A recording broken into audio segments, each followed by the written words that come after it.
à l'heure là.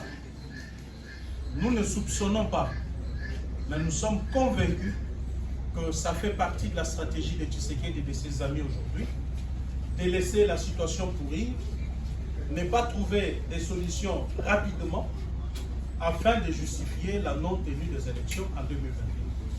Il n'est l'ombre d'aucun doute que cela est vrai. Parce que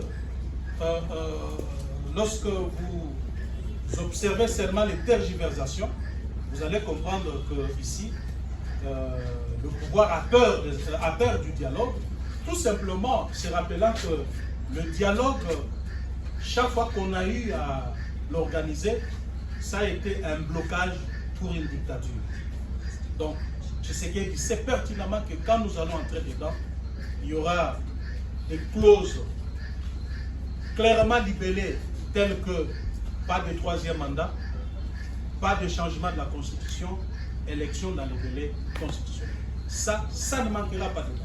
Et Tshisekedi en est conscient. C'est comme ça qu'il évite de convoquer ce dialogue. Et malheureusement, en sacrifiant nos compatriotes de l'Est, ils meurent tous les jours.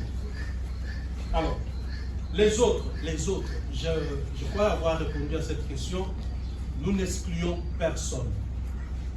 Je n'ai pas quand même convoqué ce point de presse pour parler des autres. Je préfère bien parler des Congolais qui souffrent actuellement. Je ne suis pas là pour parler des politiciens et de leur posture.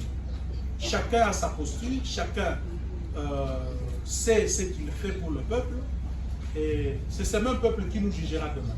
Si certains, les uns et les autres, estiment que pour des raisons de stratégie politique, ils ne peuvent pas nous rejoindre dans ce que nous faisons, nous, qu'est-ce que nous allons faire?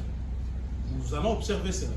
Mais s'il y en a qui sont patriotes, qui vont comprendre que cet appel n'a rien à voir avec une posture politique, mais c'est tout simplement un cri de cœur que nous lançons pour que Tshisekedi revienne à la raison, afin qu'un dialogue soit convoqué pour sauver notre peuple.